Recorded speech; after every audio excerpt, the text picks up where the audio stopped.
అందరికీ నమస్కారం. నేను మీ డాక్టర్ శాంతిప్రియ. ఇవాళ మనం 2 టాపిక్స్ అంటే ఒకటి ఇవాళ చెప్తాను, ఇంకొకటి నెక్స్ట్ వీడియోలో చెప్తాను. ఏంటంటే ఒకటి ట్రాఫిక్, ఇంకొకటి ట్రాఫికింగ్. ఓకేనా? ట్రాఫిక్ ఇప్పుడు ఎలా ఉంది చెప్పండి?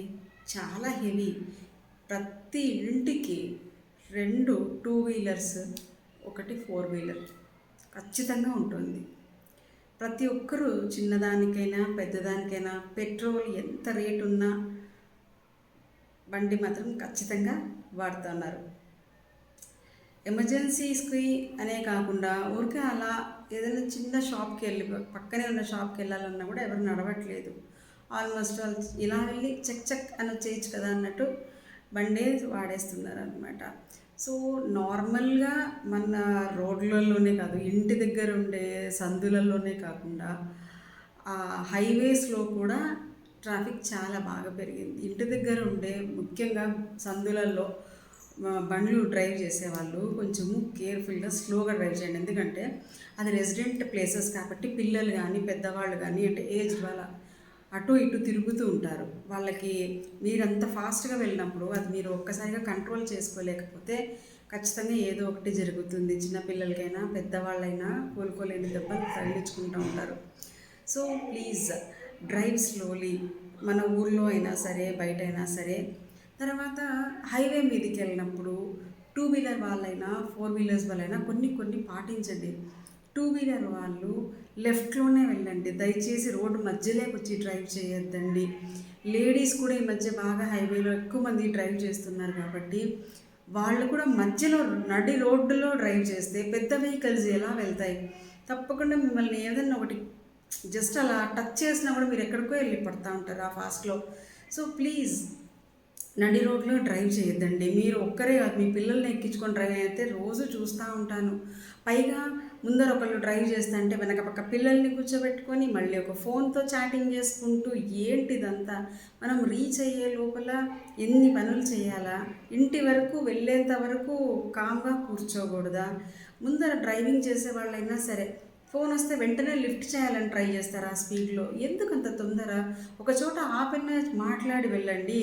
మీ ఫ్యామిలీ వెనక తీసుకొని పోతే కూడా ఎందుకు మీకు అంత బాధ్యత లేకుండా ప్రవర్తిస్తారు? So please take care. Two wheelers drive చేసే వాళ్ళు లెఫ్ట్లోనే వెళ్ళండి. లెఫ్ట్ సైడ్ నుంచి కట్ చేయొద్దండి. ఓవర్ చేయడానికి, క్రాస్ చేయడానికి చూడొద్దండి. నెక్స్ట్ హెల్మెట్ కంపల్సరీ వాడండి. బ్రేక్స్ బాగా పడుతున్నాయో లేదో చెక్ చేసుకోండి. ఇంకా 4 వీలర్ డ్రైవ్ చేసే వాళ్ళు మాత్రము ఖచ్చితంగా సీట్ బెల్ట్ పెట్టుకున్నారా లేదా అనేది చెక్ చేసుకోండి. కార్ మీకు ఇన్సూరెన్స్ ఉందా, పొల్యూషన్ సర్టిఫికెట్ ఉందా అనేది చెక్ చేసుకోండి. ఎక్కువ తాగి డ్రైవ్ చేయొద్దండి. ఓవర్ స్పీడ్ మెయింటైన్ చేయొద్దండి. ఓవర్టేక్ చేసేటప్పుడు కేర్ఫుల్గా రైట్ సైడ్ వచ్చి చూసుకొని ఓవర్టేక్ చేయండి. లెఫ్ట్ సైడ్ నుంచి ఎట్టి పరిస్థితిలో ఓవర్టేక్ చేయడానికి ప్రయత్నం చేయొద్దండి. ప్లీజ్, ఎంతమంది లైఫ్స్ పోగొట్టుకుంటున్నారో నేను ప్రతిరోజు చూస్తున్నాను కాబట్టి దీని గురించి ఎన్నిసార్లు చెప్పినా ఎన్ని వీడియోలు చేసినా తక్కువే అనిపిస్తూ ఉంది నాకు. ప్రతిరోజు ఏదో ఒకటి చూడటం అసలు చాలా బాధ అనిపిస్తూ ఉంటుంది. వాళ్ళ ఫ్యామిలీ అంతా కూడా ఎంత బాధపడుతూ ఉంటారో మనం చూడాలి. సో ప్లీజ్ ఇలాంటి జాగ్రత్తలు పాటించండి. తాగి మాత్రం డ్రైవ్ చేయొద్దండి. ఎమర్జెన్సీ వెహికల్స్ అంటే ఏదైనా 108 కానీ అంబులెన్సులు కానీ వస్తే దయచేసి స్పీడ్ తగ్గించి మీరు వాటికి వెళ్ళడానికి దారి ఇవ్వండి. ఇలాంటి రూల్స్ కనుక మనం పాటిస్తూ డ్రైవ్ చేస్తే మీరు చేరాల్సిన గమ్యస్థానానికి క్షేమంగా చేరుకుంటారు అని నా నమ్మకం.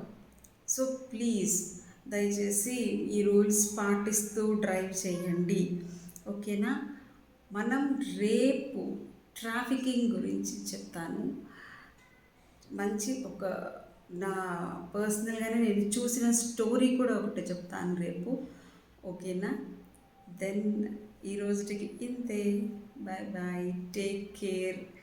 అందరూ సంతోషంగా ఉండండి, హ్యాపీగా ఉండండి. నా వీడియోస్ నచ్చినట్టయితే లైక్ చేయండి, షేర్ చేయండి, సబ్స్క్రైబ్ కూడా చేయండి.